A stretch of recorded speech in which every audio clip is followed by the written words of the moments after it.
Hello बाजी, बाजी कुछ बोलिए। भाभी, बाजी बाजी, हेलो बाजी दिखाओ। अरे बाजी का कॉल आया, वो भी विनय जी के नंबर से आया। भाभी ये मुमकिन ही नहीं है। अरे मुझे पता है ये मुमकिन नहीं है, पर मैं सच कह रही हूँ। पर नेहा इसमें कोई कॉल नहीं है, देखो। ऐसे कैसे हो सकता है?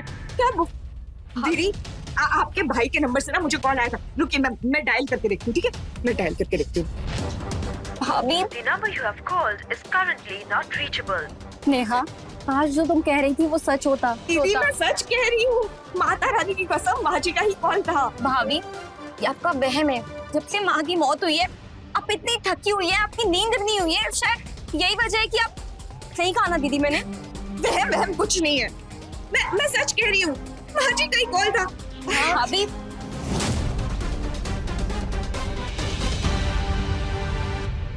नेहा की हालत दिन पर दिन खराब होती जा रही, शायद 3-4 दिन से सोई नहीं है इसलिए। हाँ ठीक है, मैं समझाती हूँ। भाभी आप बहुत थक गई हैं, चल के सो जाइए ना। मुझे नींद नहीं आ रही है। लेकिन भाभी नेहा बात को समझो, थोड़ा आराम कर लोगी तो तबीयत ठीक हो जाएगी। मैंने कहा ना मुझे नींद नहीं आ रही है, आप लोग सो जाइए। सो जाइए।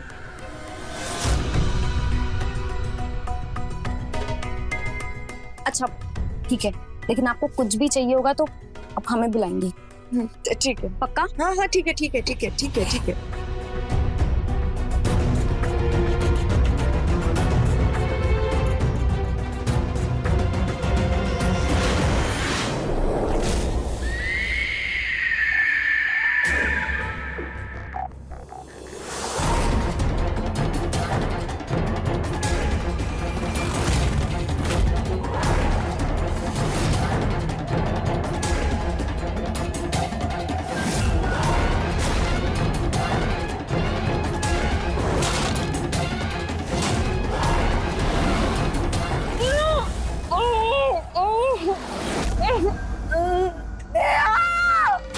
बाजी, बाजी मेरा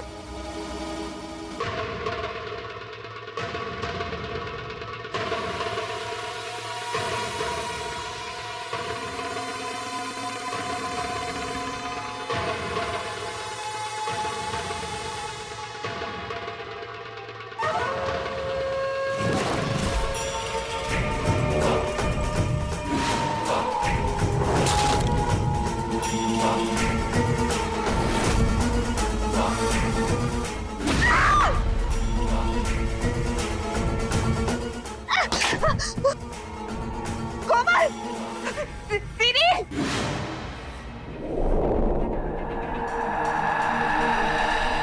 कोमल, दीदी क्या हुआ नेहा? भाभी क्या हुआ? जरूर तुम कोई बुरा सपना देखा तुमने? मुझे मारने आया ना, उसके हाथ में चाकू था, वो मुझे मार डाला। कुछ नहीं होगा तुम्हें, कुछ नहीं होगा। कोमल जाके देखो कौन था। हाँ दीदी बैठो इधर, कोई नहीं मारेगा तुम्हें, कुछ नहीं होगा तुम्हें। बैठो बैठो इधर, बैठो बैठो, कुछ नहीं होगा।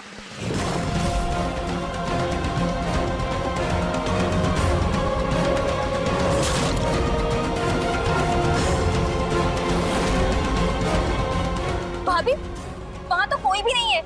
वो भाग गया होगा, मारने के लिए आया था वो मुझे। यहाँ कुछ नहीं है, पानी पियो। कोई नहीं था, पानी पियो। कोई नहीं कोई नहीं कोई नहीं।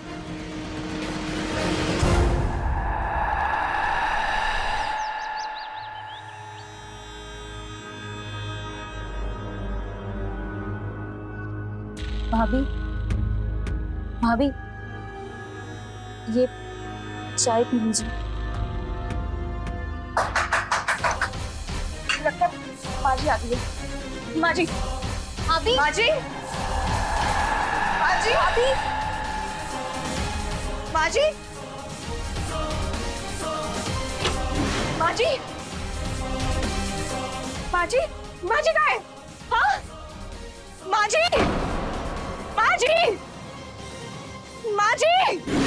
क्या हुआ नेहा? पता नहीं क्या हो गया है बेचारी को, जब से माँ गई है एकदम पागलों जैसी हरकत करने लगी है।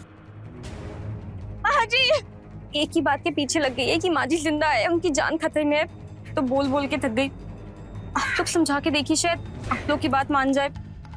सही कहा ना मैंने? रुको मैं देखता हूँ। नेहा, ये क्या हालत बना रखी है तुमने अपनी? तबीयत ठीक नहीं लग रही तुम्हारी। चलो मेरे साथ डॉक्टर के पास चलो। मुझे माँ जी को ढूंढना है, वो मुझे पुकार रही थी। आप सब उन्हें ढूंढ क्यों नहीं रहे हो? भाभी माँ जी मर चुकी हैं, वो जिंदा नहीं है अब। नहीं, वो जिंदा है। उन्होंने मुझे ना फोन किया था, वो मुसीबत में है, वो मुझे पुकार रही थी। मैं माँ जी को ढूंढने के लिए जा रही हूँ, तुम लोग मत ढूंढो, मैं जा रही हूँ। भाभी माँ जी।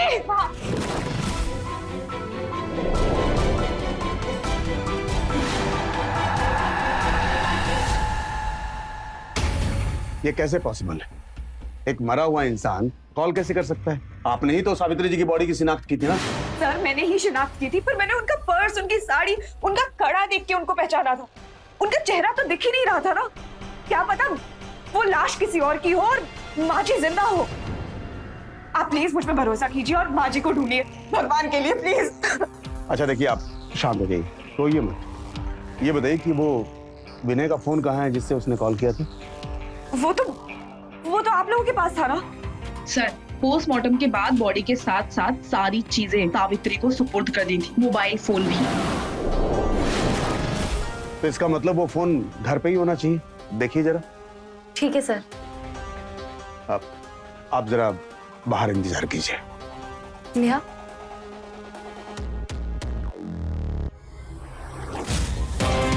सर आप भी मेरा यकीन नहीं कर रहे ना। अगर आप माँ जी को नहीं ढूंढेंगे ना तो मैं खुद ढूंढूंगी।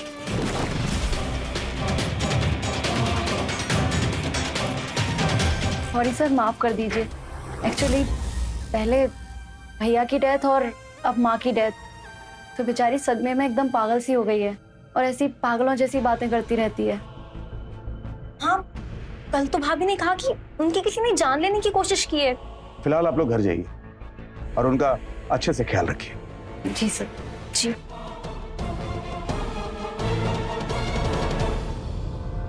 सर, मुझे लग रहा है नेहा अपना मानसिक संतुलन खो रही है। उसकी बातों से तो यही लग रहा है। खैर, मुझे सावित्री और विनय की पोस्टमार्टम रिपोर्ट चाहिए, लेकर आओ। यस। भाभी, ये बिल्कुल भी ठीक नहीं है। आप खुद को देखिए, अपनी हालत देखिए, जिद मत कीजिए। सही कहा ना मैंने? हाँ भाभी, अब जो इंसान जिंदा ही नहीं है उसे कैसे ढूंढ सकते हैं आप? प्लीज बात को समझिए, शांत हो जाइए। नेहा, ये सब तुम्हारे दिमाग का वहम है। ना तो माँ जिंदा है और ना तुम्हें कोई कॉल आया था। देखो नेहा, अगर सब कुछ ऐसे ही चलता रहा ना तो तुम पागल हो जाओगी। मेरी बात मानो, अंदर जाओ और रेस्ट करो। बस बंद करो चिल्लाना। तुम लोगों को यकीन नहीं है ना? तो ठीक है, चले जाओ यहाँ से, मुझे अकेला छोड़ दो। दी राजेश, राजेश, देखना राजेश, इनमें से कोई मुझ पे यकीन ही नहीं कर रहा है कि माँ जी जिंदा है। शांत हो जाइए। मैं आ गया हूँ ना, बस। हाँ, इन लोगों ने मुझे सब कुछ बताया कि क्या हुआ है। आप चिंता मत कीजिए, सब ठीक हो जाएगा। ठीक है, अब आप जाके तैयार हो जाइए, मैं आपको लेने आया हूँ। यदि अगर आप इस घर से दूर रहेंगी तो शायद माँ जी और जीजा जी को भूल पाएंगे। चलिए अब आप मेरे साथ चलिए। क्या? तू भी मुझ पे यकीन नहीं करता है ना? तुझे भी लग रहा है मैं पागल हो गई हूँ, है ना? अच्छी बात है। तू, मुझे ना किसी की जरूरत भी नहीं है। भगवान के लिए मुझे छोड़ दो, चले जाओ यहाँ से, बस चले जाओ। चलिए। सुन लिया तुम सबने? अब यहाँ रुक के कोई फायदा नहीं, चलो यहाँ से।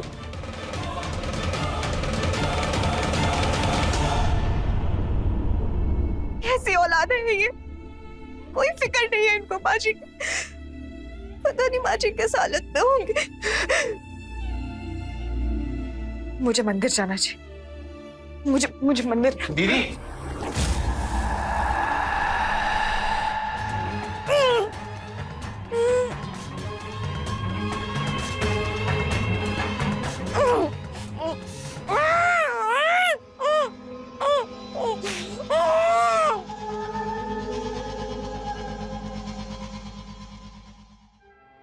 सर, विनय की पोस्टमार्टम रिपोर्ट।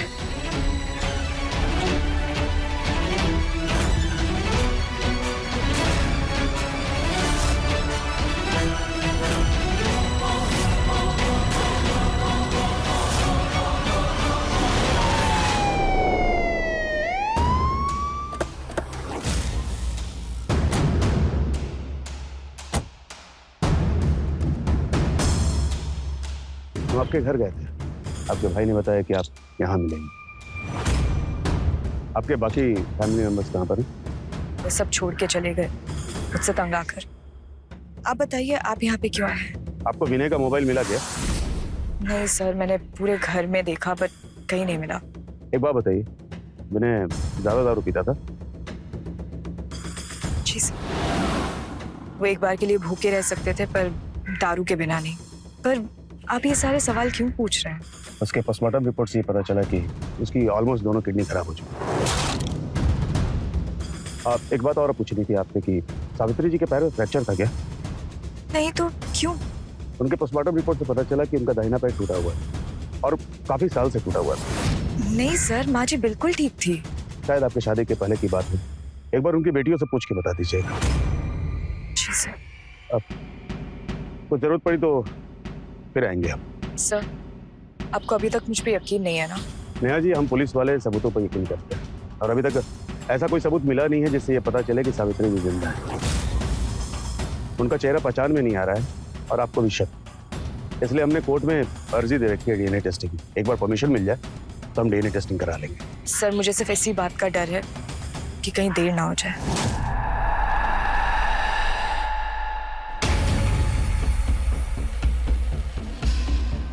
उनके कॉल डिटेल्स लो।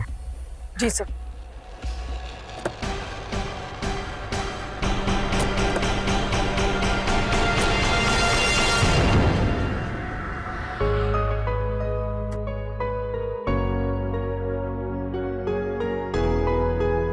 देखो, मैं जानता हूँ तुम क्यों परेशान हो। नेहा बाबा के बारे में सोच रही हो ना। कोमल, मुझे ना तुम उदास बिल्कुल अच्छी नहीं लगती। अच्छा चलो, तुम्हारा मूड ठीक करते हैं।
मैं यूपी पुलिस स्टेशन से बात कर रही हूँ। क्या सावित्री नाम की किसी औरत की गुमशुदगी की रिपोर्ट लिखाई गई थी?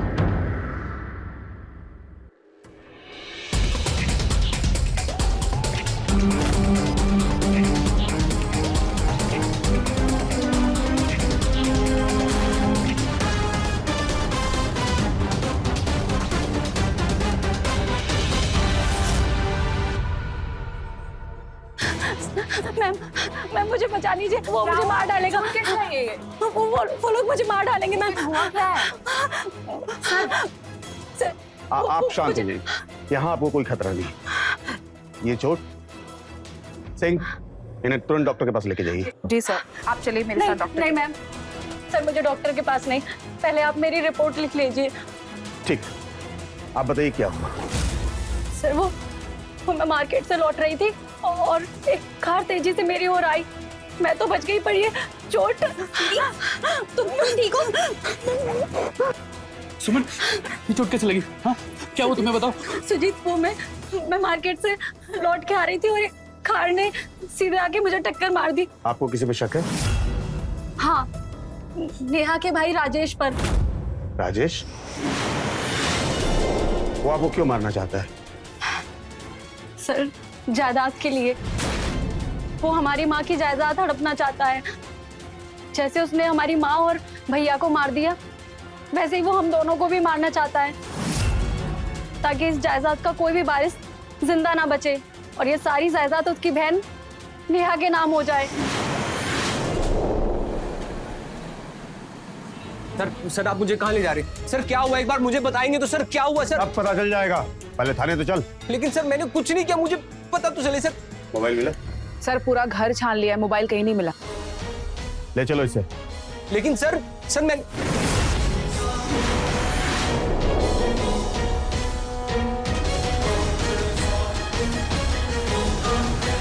ये विनय का मोबाइल है ना?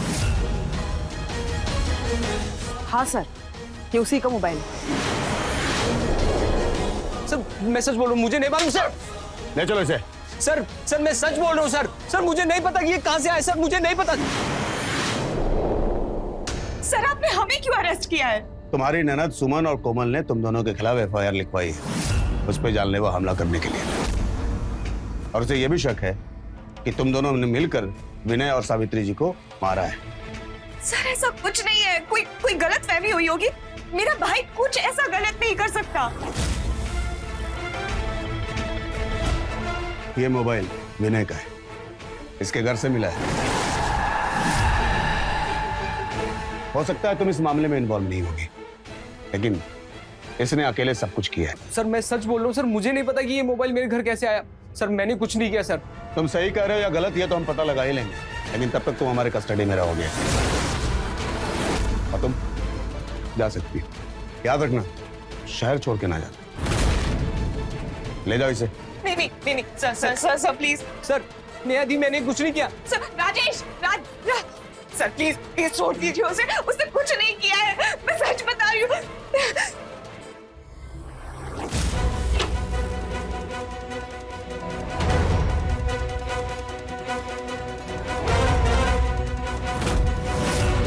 ये क्या मजाक है दीदी? आपने मेरे देवता जैसे भाई के खिलाफ रिपोर्ट लिखवा दी। हाँ हाँ, तेरा भाई देवता है और हम सब तो राक्षस है ना। सुमन थोड़ा आराम से। सुजीत आप बीच में मत आइए। क्या हमें नहीं पता कि तूने ये जो कुछ भी किया है वो जायदाद के लिए किया है? और कुछ तेरा भाई आता है, वो भी शामिल है ना? हाँ सही कहा ना मैंने? नहीं ऐसा कुछ नहीं है। ऐसा नहीं है तो तू यहाँ क्यों पड़ी है? क्या बचा है तेरा? इसका मतलब साफ है कि इसकी नीयत में खोट है। मुझे तो अब यकीन हो गया है कि माँ और भाई की जान तूने ही ली है। तुम लोगों को ऐसा लगता है ना कि ये सब मैंने किया है जायदाद के लिए? तो ठीक है, ये रही सेफ की चाबी, तुम लोग अपने पास रखो, ठीक है? मेरा इससे कोई लेना देना नहीं है, पर भगवान के लिए माजी को ढूंढने में मेरी मदद कर प्लीज। ऐसा है ना, तो हम भी देखते हैं कितनी दूध की धुली है। आओ चलो मेरे साथ, मैं भी देखती हूँ। दीदी चल दीदी छोड़िए मुझे।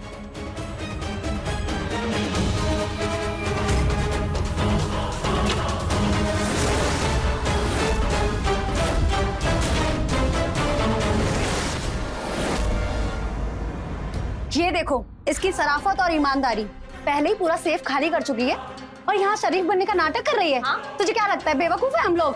दीदी मुझे नहीं पता जेवर और गहने कहाँ गए। मेरा यकीन मानिए, माजी की मौत के बाद से मैंने तो इसे खोला तक नहीं है। वाह, खोला नहीं है तो कहाँ चले गए?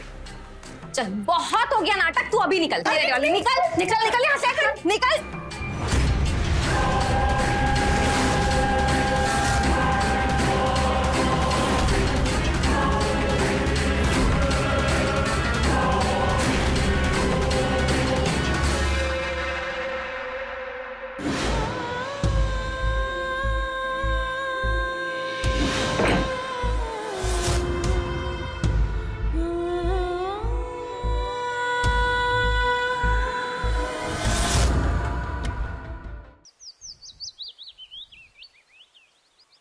वाह माता जी वाह।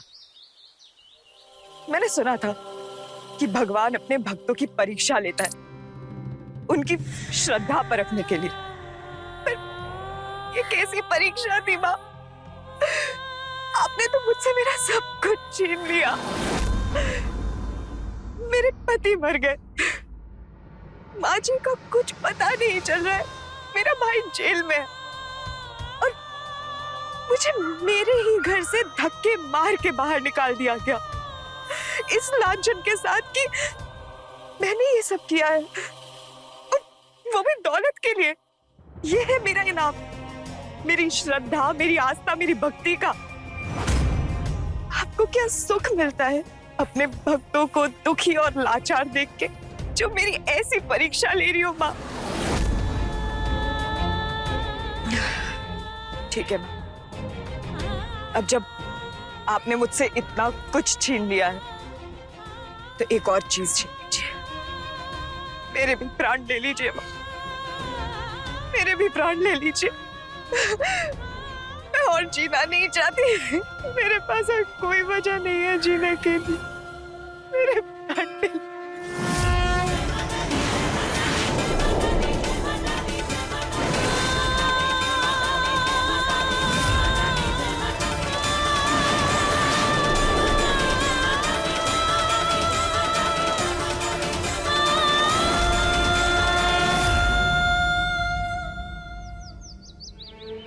आपका बहुत बहुत धन्यवाद जो आप रात को यहाँ रुकी।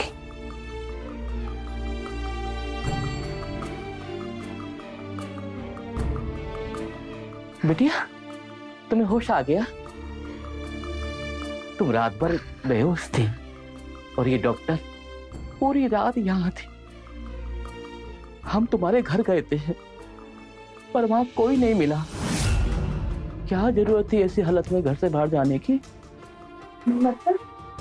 मतलब बिटिया तुम पेट से हो। वैसे हमें विनय और सावित्री जी का बहुत दुख है, लेकिन बिटिया कहते हैं ना, ऊपर वाला कुछ लेता है तो कुछ देता भी है। जरूर तुम्हारी भक्ति का ही फल माता रानी ने तुम्हें दिया है। अरे बिटिया क्या हुआ?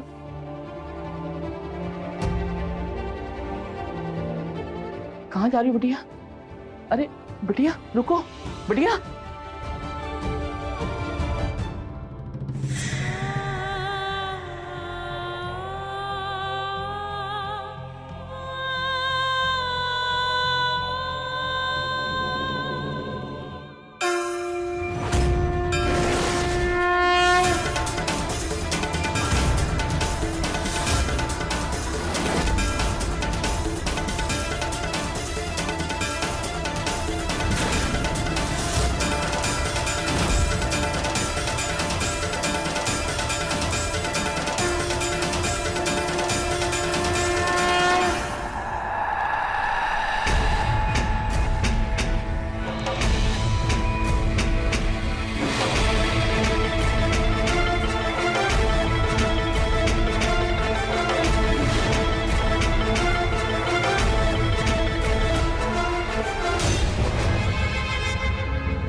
ये लीजिए, अब जल्दी से इन पेपर्स पे आप साइन कर दीजिए।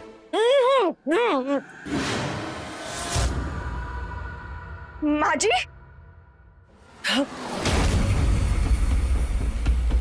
का है? कौन पेपर है?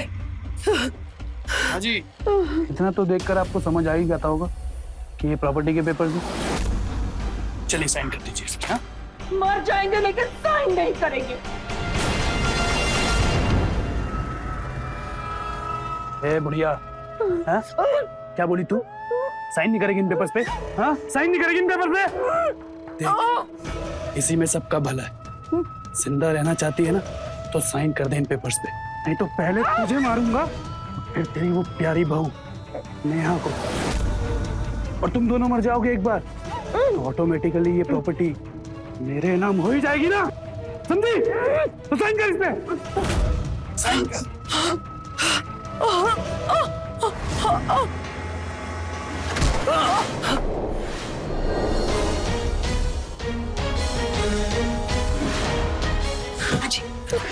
ठीक है?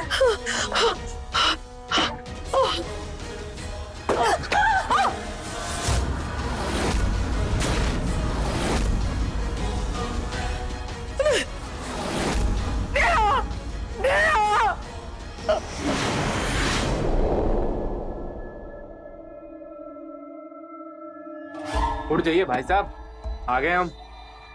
उठ जाइए। नेहा तू ठीक तो है? नेहा छोड़ दे हम लोग को।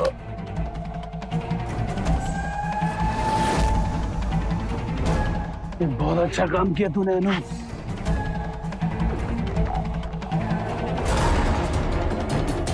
बहुत समझदार निकली तू। आखिरकार इस बुढ़िया को ढूंढ लिया ना तूने। हाँ? पता है भाई साहब, नेहा प्रेग्नेंट है।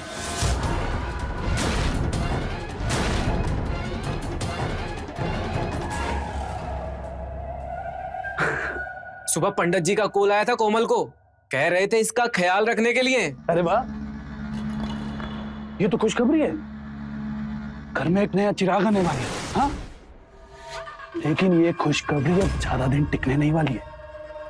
पता है क्यों? क्योंकि मैं इसे आज मारने वाला हूं। बुढ़िया, पेपर्स पे साइन करती है नहीं? बेटा इसके साथ साथ तेरे खानदान का चिराग आने से पहले ही बुझ जाएगा। नहीं, छोड़ दो उसको, हम साइन करने के लिए तैयार हैं। अनु, साइन ले इसके। जल्दी कर अनु।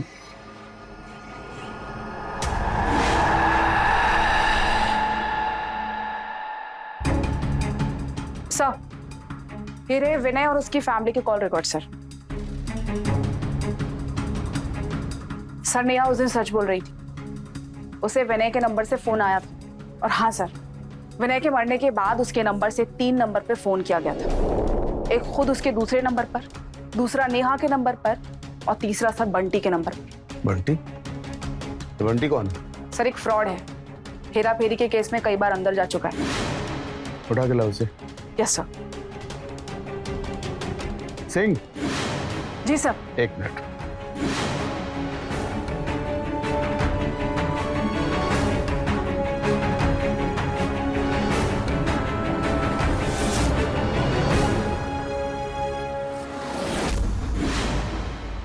जल्दी कर बुढ़िया।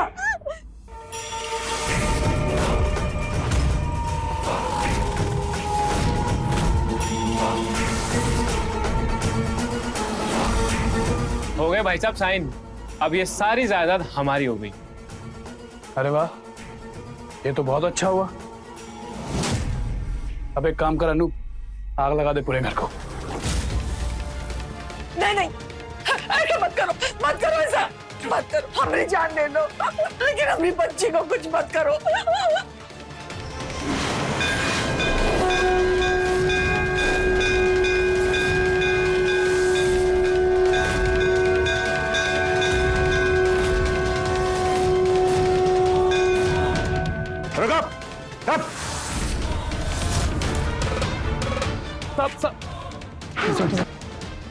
जैसा आप सोच रहे हैं वैसा कुछ नहीं है सर। खेल खत्म तुम लोगों का।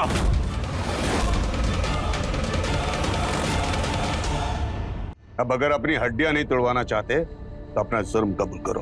बोलो, क्यों किया ये सब?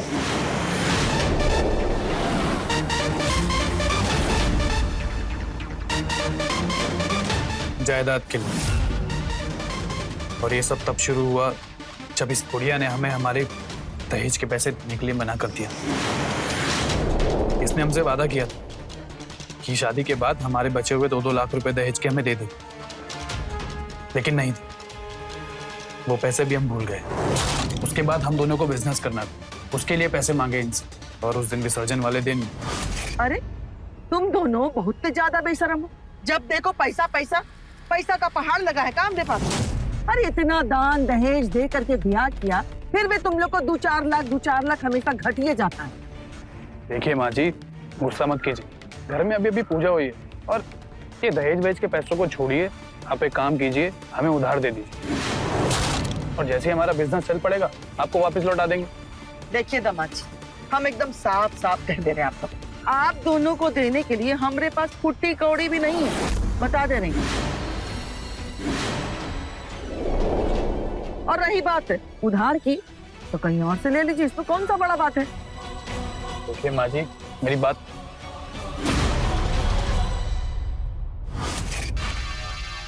और उसी दिन हमें अच्छे से समझ आ गया कि ये बुढ़िया हमें 1 रुपया नहीं देने वाली। इसलिए हम सबने मिलकर एक प्लान बनाया। ये विनय भैया ना पी पी के अपनी नशे की लत में सब पैसे कमा देंगे। देखो अब इन बातों का कोई फायदा नहीं है, कुछ नहीं मिलने वाला, ना पैसा और ना बिजनेस, भूल जाओ सब। पैसा और जायदाद दोनों हमें मिल सकता है, उसके लिए तुम दोनों को हमारा साथ देना होगा। हाँ तो हम दोनों तो हैं, आप प्लान बताइए। सोचो अगर विनय को मार दिया जाए तो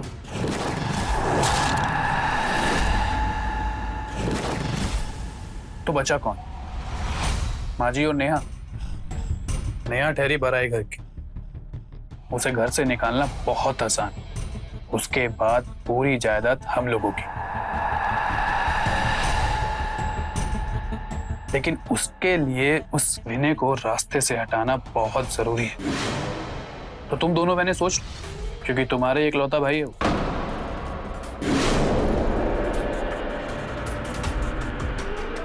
हाँ तो ठीक है, उन्होंने भाई वाला तो कोई काम किया नहीं है अब तक, काहे का भाई? हाँ क्यों दीदी, ठीक कहा ना मैंने? हाँ, वैसे भी विनय का होना ना होना हमारे लिए बराबर है, तो हम तुम्हारे साथ हैं, करो जो करना है। और फिर हमने दिन में एक कार किराए पर ली और रात को हमने उससे विनय को मार दिया।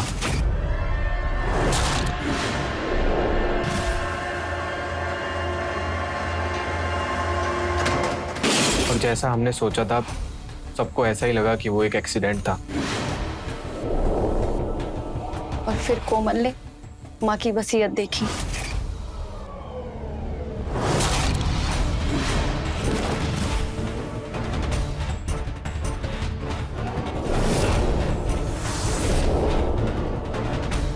माँ, ये अंधेरा खुला नहीं है माँ। क्या हुआ, काहे चिल्ला रही थी? ये क्या है? हाँ दीदी ये देखो, माँ ने अपनी वसीयत नेहा भाभी के नाम लिख दी है। क्या? माँ क्या है ये सब? जायदाद का पेपर है। वो कहा है कि हमको विनय पर तनी को भी भरोसा नहीं, अगर हमरे मरने के बाद सारा जायदाद तहस नहस कर दिया तो, इसलिए हम सब नेहा के नाम पे कर दिए। और इसके बारे में तो नेहा को पता भी नहीं। माँ वो सब तो ठीक है, पर क्या आपको नेहा पे इतना भरोसा है? और अच्छा चलो है भी, तो भैया मर चुके हैं, तो आपको ये बदल देना चाहिए। हाँ अगर नेहा यहाँ से चली गई, अपनी दूसरी शादी कर लेगी तो बदल देंगे। पर माँ अगर उसने दूसरी शादी नहीं की तो? नहीं की तो जायदाद पर केवल उसका ही हक रहेगा। वसीयत की वजह से हम लोग का बनाया हुआ प्लान फेल हो गया। माँ ने ये क्या किया? हाँ मतलब अब बेटियों से ज्यादा उनको अपनी वो बहू लाडली हो गई है। आप लोग बोलोगे कुछ? तो नेहा को मार देते हैं। क्या? हाँ नेहा को मार देते हैं। अरे उसे मारेंगे कैसे जब वो घर से बाहर ही नहीं निकलती? हाँ सही कह रहा है अनिल, अगर उसे घर पर मारा तो पुलिस इन्वेस्टिगेशन हो सकती है। लेकिन एक रास्ता है, क्यों ना हम उसकी मौत को एक्सीडेंट बना दें, जैसे हमने विनय के साथ किया।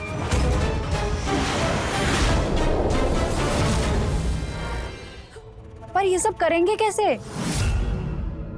एक और रास्ता है, उसके लिए हमें एक नई वसीयत बनानी होगी और उस पर माजी के साइन चाहिए। मैं जानता हूं कि माजी आसानी से साइन नहीं करेंगे, उसके लिए हमें माजी को किडनैप करना होगा। क्या किडनैप? लेकिन फिर पुलिस माजी को ढूंढेगी, हो सकता है वो हम तक भी पहुंच जाए, तब क्या करेंगे? अनु, माजी पुलिस को मिलेगी तभी तो पुलिस हमारे तक आएगी ना। अनु, तेरा वो पुराना वाला घर खाली है ना? हाँ, वो तो कब से खाली है। और उसके बाद हमने एक भिखारन को किडनैप किया, जो लगभग माजी की ही उम्र की थी। और अगले दिन माजी को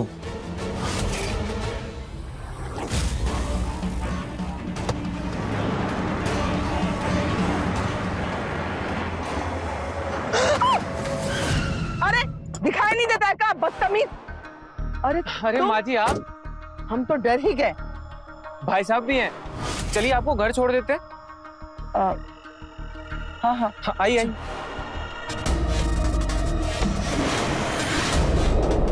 चलो बेटा।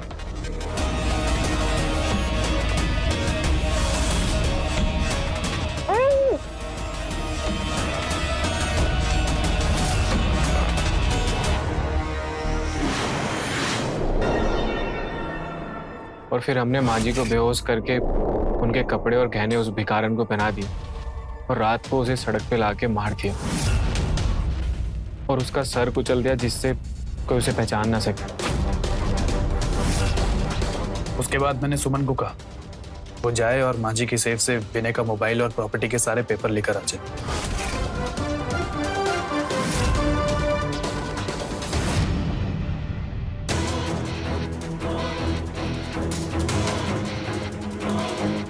विनय के मोबाइल में 2 सिम थे, एक सिम मैंने रखा और एक अनूप को दिया।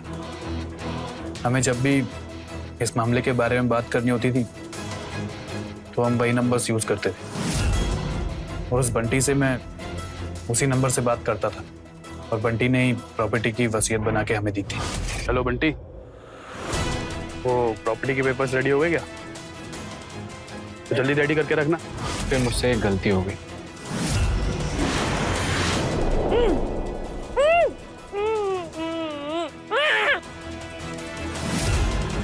खाना खा लो माँ जी।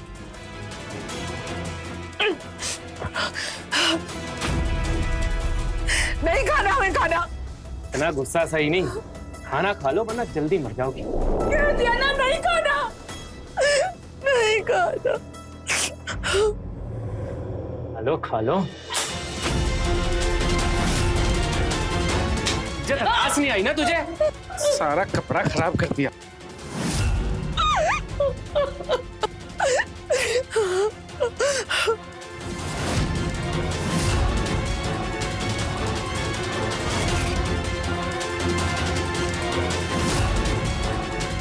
हेलो नेहा, हम सावित्री, तुम्हारी माँ।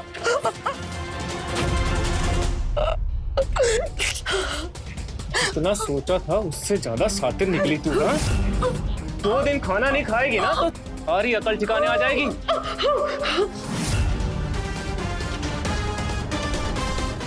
मैं भूखी अब। उसे एक फोन कॉल की वजह से नेहा को यकीन हो गया था कि माजी जिंदा है। वो अपनी जिद छोड़ दे और घर छोड़ के भाग जाए, इसलिए हमने उस दिन उसे डराया था।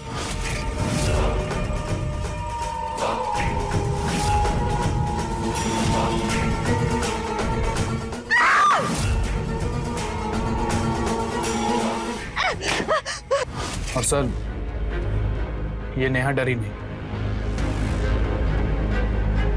लेकिन मैं जानता था ये कि ये पुलिस स्टेशन जा सकती है, इसलिए मैंने वो फोन इसके भाई राजेश के घर जाकर छुपा दिया, जिससे कि हमारा शक उसके भाई राजेश पर चला जाए।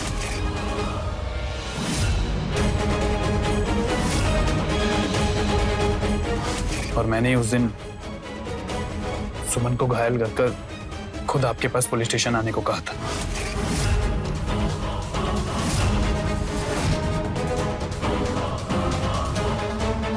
सब कुछ एकदम सही चल रहा था, लेकिन न जाने पता नहीं आज कैसे यहाँ आके धमकी, और ऊपर से फिर हमें लेकर आइए दोनों। इन पे शक मुझे तब हुआ जब मैं विनय और नेहा की कॉल डिटेल चेक कर रहा था। उस डिटेल में हमें पता चला कि विनय के नंबर से नेहा को कॉल आया था। इसका मतलब यह था कि नेहा झूठ नहीं बोल रही थी उस दिन। फिर मुझे याद आया कि इन दोनों ने फोन को चेक किया था और बाद में मुझे बताया था कि ऐसा कोई कॉल आया नहीं। इसका मतलब ये था कि ये दोनों झूठ बोल रही थी और इन्होंने लास्ट कॉल को डिलीट किया था मोबाइल से। पहले मैंने इन दोनों को अरेस्ट किया, उसके बाद बंटी को। अब तुम लोग जिंदगी भर जेल में सड़ोगे।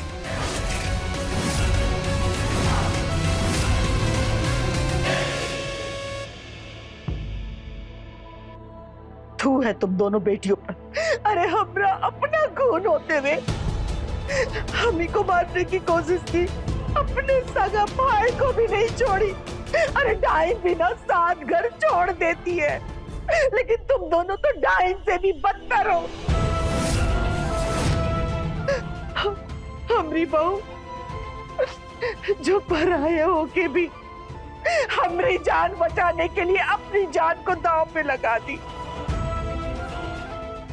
आज के बाद तुम लोगों से हमारा कोई रिश्ता नहीं, कोई नाता नहीं।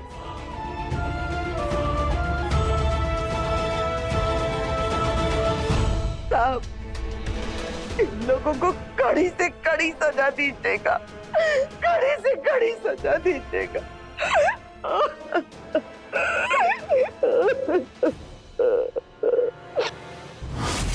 एक परिवार बंधा होता है भरोसे की डोर से, पर जब ये डोर टूटती है तो ना सिर्फ एक परिवार बिखरता है बल्कि परिवार के लोगों के जीवन भी बिखर जाते हैं। जैसा कि सावित्री के परिवार के साथ हुआ, उसके बेटियों और दामाद के लालच और विश्वासघात ने उसके परिवार को बिखेर कर रख दिया और उसकी बहू नेहा ने उसकी जान बचाने के लिए अपनी जान तक दांव पर लगा दी। आज हर दूसरे घर में सास बहू के झगड़े के किस्से आम हैं। उनके लिए सावित्री और नेहा किसी मिसाल से कम नहीं है। अगर बहू सच्चे मन से सास को माँ माने तो सास का भी फर्ज बनता है कि एक माँ की तरह उसे दुलार करे, उसे समझे। याद रखें, अगर परिवार आपके साथ खड़ा हो तो खुशियां दोगुनी और गम आधे हो जाते हैं। इसलिए अपने परिवार का साथ कभी न छोड़ें।